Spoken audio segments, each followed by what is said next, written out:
We're going to talk about videos. We're also going to be talking about generated audio and images. Also, I do want I to say don't a know. little mini announcement. I do have a new talk show slash solo podcast named Channel Tov. That's a show How we're do I using to fucking talk about delete it? topics that are too Oh inappropriate wait, to the talk three here. dots. You know, where I give you guys a little quick Yeah. spiel before the video starts. But a lot of things I'm going to talk about over there are just inappropriate. So it wouldn't make sense to talk about other stuff I want to. Like before we get into a more of a topic, I just want a community hub for the fan base, and I'm going to be opening I fan love the clubs there hub. and talking about pop culture stuff. But episode 1 is me talking about Rule 34 art that you guys draw of me. Because Ooh. I guess you guys like drawing Rule 34 art of me. But yeah, you see why it's getting its own platform. It's also available on Spotify and soon going to be on Apple Podcasts. It's already out on my second channel if you want to give it a quick watch. See if Stop you saying like it or not. skibbity in Also, Ohio. if you aren't subscribed, don't even worry about that. I'll earn your subscription by the end of this video. But without further ado, let's get started with the video. Fake racist audio of a Maryland high school principal. Another strange case where deepfake tech was used to commit What a the crime was the fake leaked recording of a high school principal in Maryland supposedly going on a racist rant. The audio, which was first leaked on Instagram before spreading elsewhere, has the voice of Pikesville High School principal Eric Eiswert complaining about the Jewish community, making anti-Semitic remarks, and also talking of, well, I'll just let you guys hear the audio. I'm the principal here, me and only me. You know, I seriously don't understand why I have to constantly put up with these here every day. Between these ungrateful black kids who What can't the catch fuck their is way out on? of the paper bag, or these teachers who don't get it, how hard is it to get these students to meet their grade level expectations? Lawrence and Ravenel should have never been hired. And don't let me get started on DJ. I'm going to drag his black ass out of here one way or another. And if That's I insane. one more complaint from one more Jew in this community, I'm going to join the other side. Kathy, I'm done. Now for context, the principal Eiswert is a white man, so you can probably imagine the extent of damage that was done to his reputation. By the time the Baltimore County Public Schools investigated and determined that the voice was AI generated, the viral nature of the clip had already caused profound repercussions. The principal was already placed on leave, and police officers assigned by the court to his residence because both he and his family were at significant risk. Social media platforms were also apparently full of hateful messages towards him, and the school kept receiving lots of angry phone calls from all over. That also meant there was disruption of normal learning activities, with some teachers even fearing that there could be recording devices planted in various spots around the school. Now, naturally, as probably any other innocent person would do, when the recording came out, Eiswert denied being involved whatsoever, stating that that wasn't his voice in the audio clip. That, however, didn't stop speculation I guess that wasn't unease him. in the Pikesville high school community as people began poking and dissecting every second of the clip. There was, for instance, the mention of Kathy in a negative light, which was suspected to refer to Kathy Albert, the assistant principal. Then there was the mention of an employee that Eiswert apparently wanted gone so bad one way or another.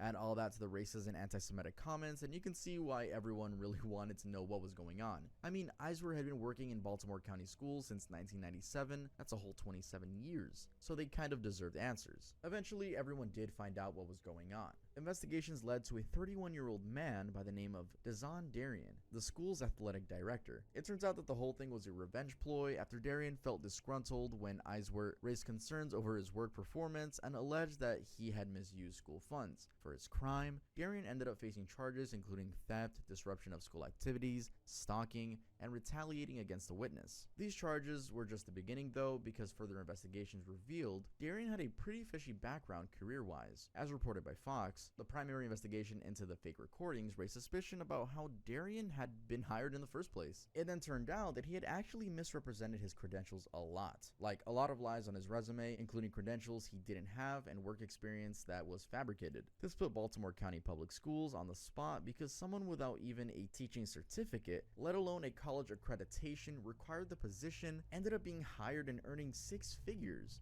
Anyway, all that aside, the case is still ongoing and we have yet to find out how long he's going to be sentenced for. Deepfake Mr. Beast phone scam. About a year ago in October of 2023, an extremely popular YouTuber who, if you haven't What watched team have you his been videos, cheering I'm sure for? you've at least heard the name, tweeted about an AI deepfake of him going around. In this video, which seems to be screen recorded off of TikTok, the scammer uses Mr. Beast's AI clone to announce, quote, the world's largest iPhone 15 giveaway. If you're watching this video, Alright, I you know lost that $10 10,000 lucky earlier. people will get an iPhone 15 I put a Pro multi for on just for the $10. Sean I'm Strickland and Mr. like Beast, and 2 I'm doing siege the world's games. largest iPhone 15 giveaway. Click the link I below put a to bet enter return now. because it wasn't guaranteed. I fucking missed. Word eventually got back to Mr. Beast, leading him to tweet the following: "Lots of people are getting this deepfake scam out of me. Are social media platforms ready to handle the rise of AI deepfakes? This is a serious problem." When opening the link, NBC wrote that at the top of the page there would be a counter that would show the dwindling numbers as, I guess, people were receiving their iPhones. Obviously, just Bro, never bet on UFC. really happening. It's just And, shit I'm in a rush to put in my credit card details. The page also would ask people if they're at least 18 years or older. Grappling is It so also displayed fucking several boring to satisfied watch. customers that were holding up their iPhones as if they actually won. Now, sadly, I don't have a screenshot of what this website used to look like, but I wouldn't be surprised if those images of the Oh, that's people holding good. phones were also AI generated. That's it for this one. Let's head on to the next one. Explicit AI images of Taylor Swift and more. It's not often that Democrats and Republicans support a bill and seem to be in a rush. Yeah, the return is This, low-key however, is clutch. something that was witnessed earlier this year when AI-generated images of Taylor Swift began going viral across the entire internet. Someone generated and shared the pornographic AI images on Twitter, which caused so much havoc that Twitter had to block any What the searches related fuck? to That's Taylor so Swift bright. for a while. The images, which also caught the attention of the White House, showed Taylor Swift in a series of sexual acts in the stadium while dressed in Kansas City Chiefs memorabilia. Obviously, What the I'm hell? not showing that on the screen, it's all blurred. Plus, I don't want the Swifties on my ass. And given this was ahead of an NFL playoff game, they went super viral on Twitter, Reddit, Facebook, and Instagram. The New York Times even reported that one image was viewed over 47 million times on Twitter before the account behind it got suspended. Nothing much was known though about who made the images, but it was reported that they were likely made using Microsoft Designer and shared first on Telegram. Imagine how the person that made these images feels knowing that they got away with it. They're just somewhere out there knowing that those images of Taylor Swift trended all across the internet. If you guys weren't there, I don't know how you could have avoided that news, but anyway, let's continue with the story. Microsoft later I never stated heard of that. they had gone ahead and fixed the loophole that made such images possible in Designer. Now, like I mentioned, this specific incident sparked a bipartisan conversation about the need for laws protecting victims of deepfake pornography, and so eventually it led to the introduction of the Disrupt Explicit Forged Images and Non-Consensual Edits Act, aka the Defiance Act. The bill got passed by the Senate recently in July and is awaiting House approval. Interestingly, if it becomes law, it will allow victims to sue the creators of non-consensual porn deepfakes for up to $150,000 or even $250,000 if the images lead to, quote, actual or attempted SA, stalking, or harassment. This is what was deemed as befitting punishment, with Rep. Alexandra Ocasio-Cortez, who introduced it to the Senate, arguing it was necessary given that 96% of all deepfake images floating around the internet are non-consensual pornography. Now, regarding Taylor Swift's case, it was said that she considered pressing charges, but no updates were given on that. Her fans, also known as the Swifties, family, and friends were furious though, and took action to protect her, even trending the hashtag #ProtectTaylorSwift.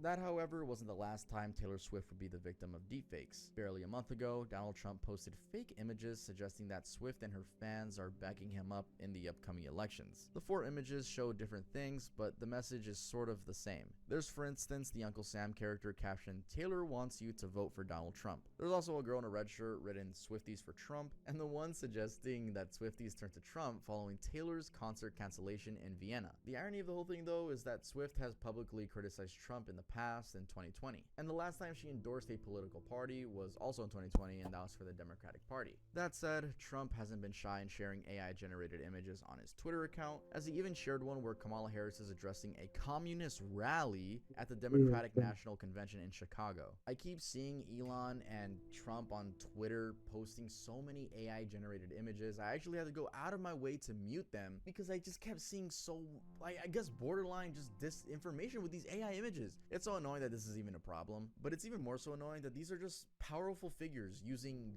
AI. Anyway, going back to Taylor Swift, she could absolutely sue Trump over the images, but then in an interview, Trump said he isn't worried about that because the images, quote, were all made up by other people, and we are yet to see how that turns out. Middle schoolers create explicit images of classmates. A really disturbing thing about non-consensual deepfake technology is that anyone could get access to them. Anyone. Your little 11-year-old cousin could get access to this technology. So, is it really that surprising that middle school boys were using this to mess with their classmates and the teachers? That's what happened in this case, where 2 teenagers from Florida, boys aged 13 and 14, used AI to create explicit images of other students, both male and female, aged between 12 and 13. This happened last year at What the Pinecrest fuck? Grove Academy in Miami, where the two boys ended up getting arrested in December of 2023. It actually worked well for the victims that Florida had already passed a law in 2022 that criminalized the sharing of any non-consensual, altered sexual depiction of a person. And the case was in fact Florida's and the US's first arrest and charging of individuals involved in sharing AI-generated nudes. Imagine holding that title. Not only were you 13 and 14 years old, but you guys were the first people to be charged with AI nudes. Now, the reason I'm saying it worked well for the victims is because elsewhere, such cases have not led to any arrests despite police reports being filed. This is also despite the cases being in the public domain. We're talking of cases like the Issaquah High School, Washington incident, where kids use nudify apps to undress other students and the staff. Another case where in Westfield High School in New Jersey, male students took photos from female students from their summer activities and turned them explicit. And there's even another case in Beverly Vista Middle School, California, where the same thing happened, undressing of female students using AI. Now, going back to the Florida incident, and honestly considering all the other incidents, the underlying consequence was, or has been, that female students ended up not feeling safe in their schools. A mother of one of the victims in Florida, for instance, emphasized how she not only felt violated as a parent, but that her daughter and others wouldn't feel comfortable walking in the same hallways with the boys who were responsible for such behavior. Anyway, initially the boys responsible were suspended for 10 days, but following more outrage, they actually got arrested. There aren't many details on the case because it involves minors, so not highly publicized, but it's safe to assume they face some sort of consequence. The charges they faced fell under the third-degree felony, which has the maximum penalty of 5 years in prison and a $5,000 fine. The lawyer who represented the victims, Stephanie Myron, however, also insisted that fake nude images of minors carry the same weight as possession of CP. Now, while these cases of deepfake explicit images in US schools are sad, what has been going on in South Korea is far more disgusting. It turns out that the perpetrators over there went as far as creating Telegram channels for distributing these fake images organized by region and school. Yes, they categorize the victims by region and school, and not just 1, 2, 3, 4, 5 schools. Nope, an entire list of 477 schools nationwide, What the elementary, fuck?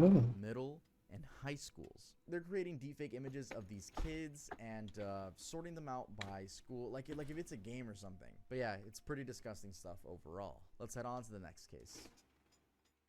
Fake drugs by deepfake scientists. Erectile dysfunction. Do you have it? I didn't need to ask that. Let's get on with the topic. Ads for erectile dysfunction solutions are nothing new on the internet. They've been around since forever. However, when you combine them with deepfakes, you get a whole new level of deception. Fraudsters are now using publicly available images of scientists to generate more believable social media ads that promote their erectile dysfunction solutions. One such case was reported in South Africa, where Kamatso Mathabi, a practicing urologist and academician, was alerted to an image of her promoting a fake drug. This of course caught her by surprise because she had never been involved in any sort of promotions in the first place. And to make it worse, the videos were realistic enough that even her family and friends kept asking her why they saw her face each time they went on Facebook. Now, initially, she assumed that someone was just using her image to sell fake drugs, something apparently common in South Africa. However, when she dug further, she realized it was worse than that. Someone was phishing. When a person clicked on the ad, it would be redirected to a website where they'd be asked to enter their banking information, and those who did ended up having money siphoned out of their accounts many times over and never received the advertised medication. And if that wasn't enough, she began receiving phone calls of people accusing her of stealing their money. The whole thing sparked a conversation on the way AI deepfakes are being used in ways that tarnish the credibility of scientists in different fields. There's actually a very similar story from India where deepfake videos of Viswanathan Mohan, a well-known and respected voice on matters of diabetes, have been used to sell fake drugs online. Elon Musk deepfakes. Elon Musk has a lot going on already, but in an equal measure, there's this other side of him that's surrounded by sort of weird controversies. He recently made headlines, for example, because as of being trolled by his inventions, Grok AI to be specific, a deepfake video of him committing armed robbery went viral and made headlines globally. Of course, during the debate on the boundaries of generative AI models. The video, in the style of CCTV footage, has him wielding a gun in a store, holding an employee at gunpoint, then setting the store on fire using what looks like a flamethrower, before finally getting arrested and escorted away in handcuffs. Like I already mentioned, the video was kind of trolling Elon's Grok AI, an AI tool under his company xAI. This was because of his decision not to yield to quote woke censorship standards observed by the likes of OpenAI's ChatGPT. The Twitter account behind that video, the Door Brothers, called it having some fun. And in the entire 1-minute clip that they generated, they included other political figures like Kamala Harris, Donald Trump, Barack Obama, President Biden, and Putin. Now there's a whole debate about the boundaries of such AI videos, and as to the extent that it should be illegal to generate them. That's something lawmakers are still figuring out. What's for sure criminal is creating these deepfakes and using them in ways that leave a trail of real victims. There is, for instance, a case dating back to July 2023 where a South Korean woman lost $50,000 to a scammer that was impersonating Elon Musk on Instagram. Now, how do these people fall for that? Look, that's not what we're talking about today. We're talking about the fact that they did fall for it. The woman, referred to only by the pseudonym Zhang Jaisen, was convinced she met Elon on Instagram after he messaged her and claimed that he did so to random followers all the time. Fake Elon then sent her his ID and photo at work, both obviously AI generated. The article didn't provide the images, which I wish we could have seen this realistic looking ID photo. He did this to prove his identity, and soon after, he professed his love to her via a deep fake video. Again, I wish we had access to this. That's what got her to believe she was dealing with the real Elon Musk, and unfortunately, that trust led her to send the scammer $50,000. Fake Elon apparently told her to send the cash to a Korean bank account owned by one of his employees. As funny as it is, it's still a sad situation that this person was used, and $50,000 is a crazy amount of money. But the thing is, this isn't the only person that has been scammed by using Elon's likeness. There's another example from a few years back where a fishy trading company, Quantum AI, was tricking people into investing in AI-powered trading of stocks, Forex, etc., using fake endorsements by Elon. They made a whole speech of him talking of his magical quantum computing software that could win stock trades at a rate of 91%. There was apparently even an ad for the same in Australia promising returns of $5,700 a day to Australians. The catch? Well, a minimum investment of $400.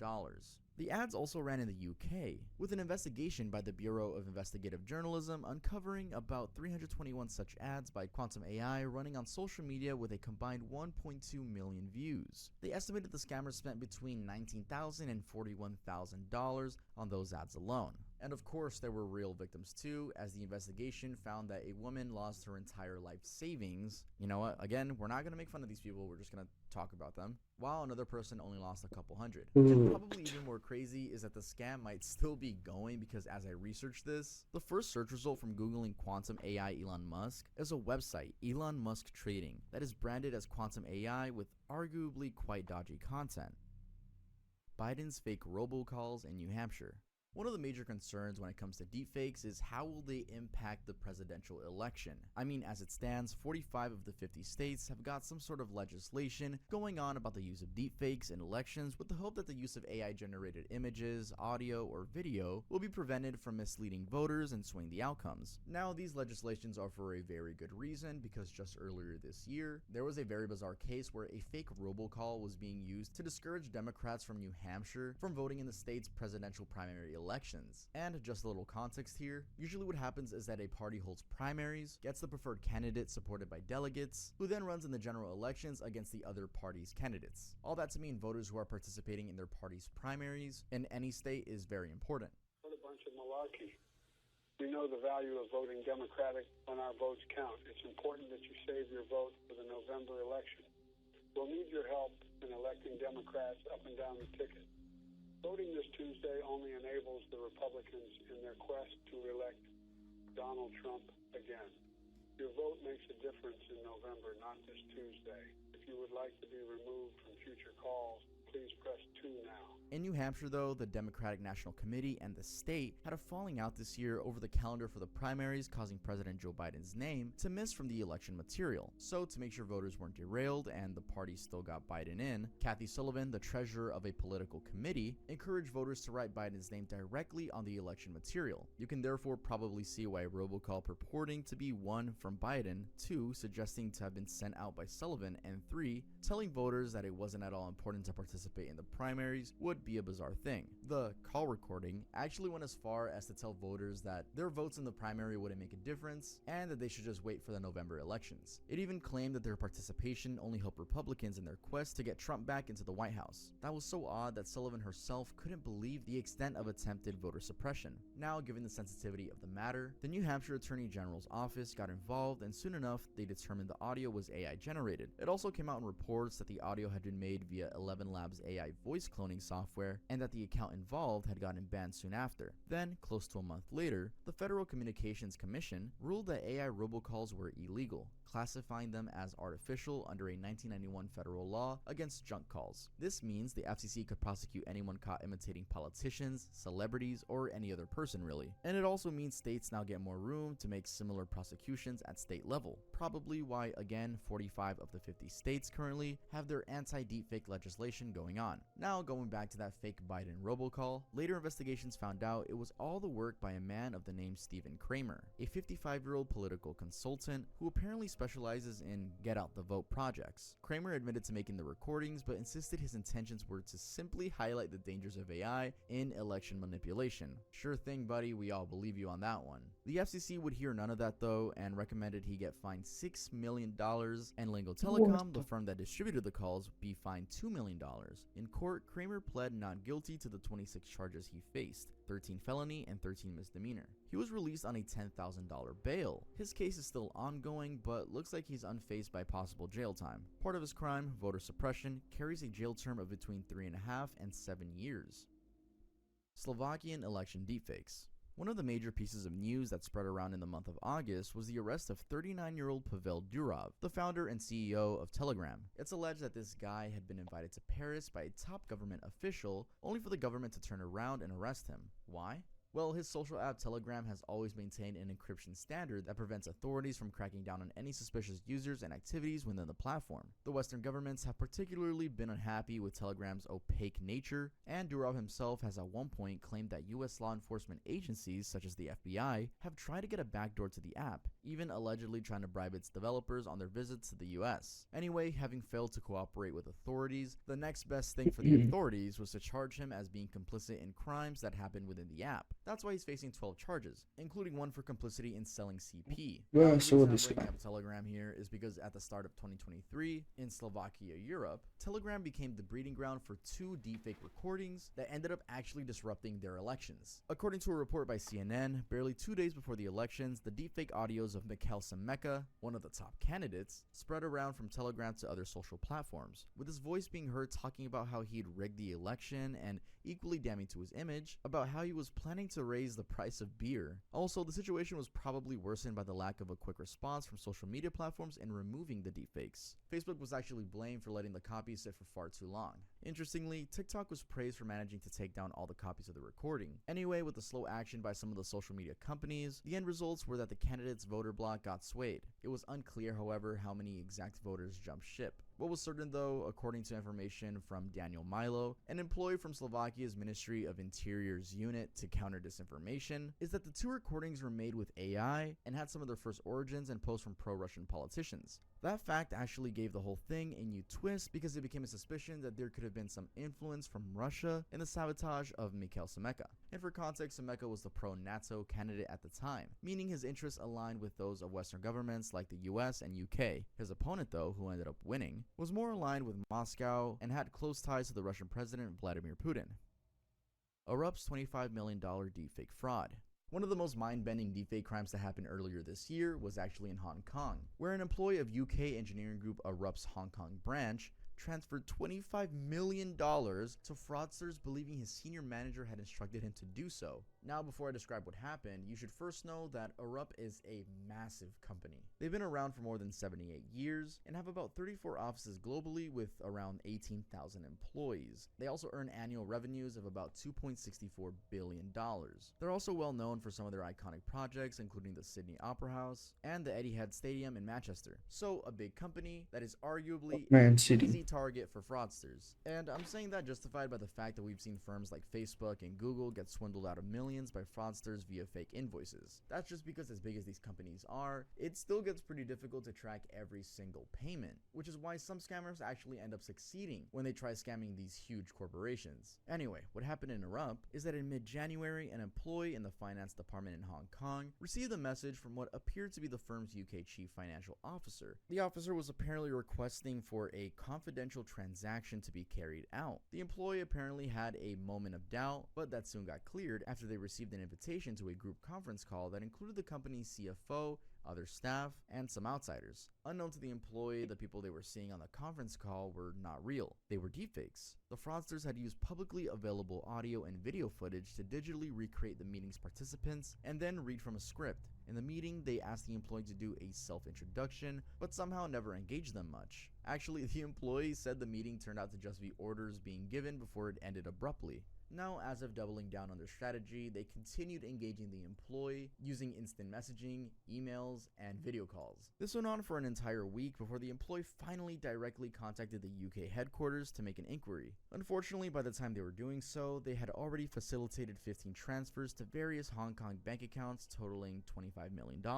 An investigation was immediately set up and is ongoing, but as it stands, it's not clear if there are even possible suspects in the case. What we do know for sure though is the company confirmed that indeed deepfake technology was used in the fraud, and that though they suffered financial loss, their overall financial stability and business operations didn't suffer. Their statement also said that their internal systems were not compromised. They maintained that everything was all good, although a few weeks after, the company's East Asia chair, Andy Lee, stepped down, claiming he decided to embark on a new opportunity. It wasn't, however, clear if his departure was due to the fraud case or some other related reason. Now, I've already mentioned that this case is yet to be solved, but it might already have some positive side to where it serves to other companies as an example of what not to do. In fact, Erupt's chief information officer, Rob Grieg, was quoted saying, "I hope our experience can help raise awareness on the increasing sophistication and evolving techniques of bad actors." Also, while reporting on the story, some publications shared details that might be useful in fighting back against deepfakes. Fortune, for example, explained that in the event one suspects are on a call with a deepfake, you can ask them to turn around, which will most likely expose them, or to hold up an item such as a pencil. Voice clone of CEO. We've just gone over the case of Arup and how they lost $25 million to fraudsters. This next one is simply a close shave, but in a different company. So what happened is that still this year, Mark Reed, the CEO of WPP, a massive global marketing and communications firm, got cloned, and the deepfake almost led to a successful loss of money and personal details. Apparently, the fraudsters started by creating a WhatsApp account and used an image of Reed that they downloaded from the internet. They then used that account to set up a Microsoft Teams meeting where the fake Reed and another cloned senior executive met an agency leader. They asked the leader to set up a new business, with the end goal being to solicit money and personal details throughout the whole process. The meeting fell through, and it's unclear if the fraudsters were ever caught. Now, I'm gonna bundle this one up with an incident from 2021 involving Ozy, a media company, and Goldman Sachs, just because they fall under the corporate type of fraud. And what happened was actually really strange, because this time, it wasn't outsiders that were trying to get in, but rather one corporation attempting to take advantage of another. It was reported that Ozy, a media firm founded in 2013 by a man named Carlos Watson, had been just about to close a $40 million investment deal from Goldman Sachs, with one final meeting remaining before everything got sealed. Now, Ozy had sort of misrepresented itself as having a great relationship with YouTube, as it already had millions of views on the platform. And to support that notion, and also as part of the due diligence process, a meeting was set up between Goldman Sachs asset managers, the Ozy team, and a YouTube employee, Alex Piper, who was the head of the unscripted programming under YouTube Originals. A total of 4 people combined. This meeting began fine on Zoom, but Piper apparently said he was running late and had trouble connecting, so he made a suggestion that they do a conference call. They did that, and Piper went on to talk about how great Ozy was, and even praised Watson, the CEO, on his leadership. But then, the Goldman Sachs side quickly got suspicious when Piper's voice began sounding artificial, like it had been digitally altered. Long story short, it turned out that wasn't Piper at all. And keep in mind, this was 2021. When Goldman Sachs reached out to YouTube, the real Piper said he had no idea about the meeting or even Ozy's claims. Soon enough, the FBI got involved, and it all went downhill from there. Watson, the Ozy CEO, tried claiming that Samir had done so due to mental health issues, but it later became clear they were all in on it. In fact, in 2023, Watson himself got arrested and charged after a series of other fraudulent activities were revealed at OZ. One of those being that they faked a contract with Cable Network One for them to obtain a bank loan faster. The Securities Exchange Commission charged them with defrauding investors of about $50 million through such misrepresentations. Absolutely weird behavior. Face swap to obtain fraudulent bank loans. It's a known fact that US bank accounts have been fighting credit card fraud for years. In fact, in 2023 alone, a total of $246 million was lost to such frauds across the country. Now, bad as it is in the US, the methods of fraud would probably look outdated compared to what has been happening in Hong Kong lately. Between July and September 2022, for instance, it was revealed that a syndicate of 6 people, led by one mastermind, had been using stolen identity cards to open bank accounts and obtain loans. The 6, aged between 28 to 50, managed to open 54 bank accounts using 8 identities and made 90 loan applications to 20 banks. And although a majority of the applications were rejected, 4 of them went through and earned them about $25,650. Now the way they would do it is by using deepfakes to trick the facial recognition system and hence get the accounts and obtain loans. Also, besides the loan theft, they were also involved in phishing scams, having sent out over 7,200 messages from the 30 SIM cards they registered with the stolen identity cards. They did have a pretty awful success rate though, because the police only reported 1 successful phishing attempt where the victim handed over their credit card information and the fraudsters used it to make online purchases. Alright guys, that's it for this video. If you guys enjoyed the video, make sure to leave a like. If I earned your subscription, please subscribe. Click that subscribe button. If you want to watch more videos by me, they're up on the screen right now. That's it for this video. If you like my personality, make sure to check out Channel Tuv. It's already out, and I'll see you guys next time I upload.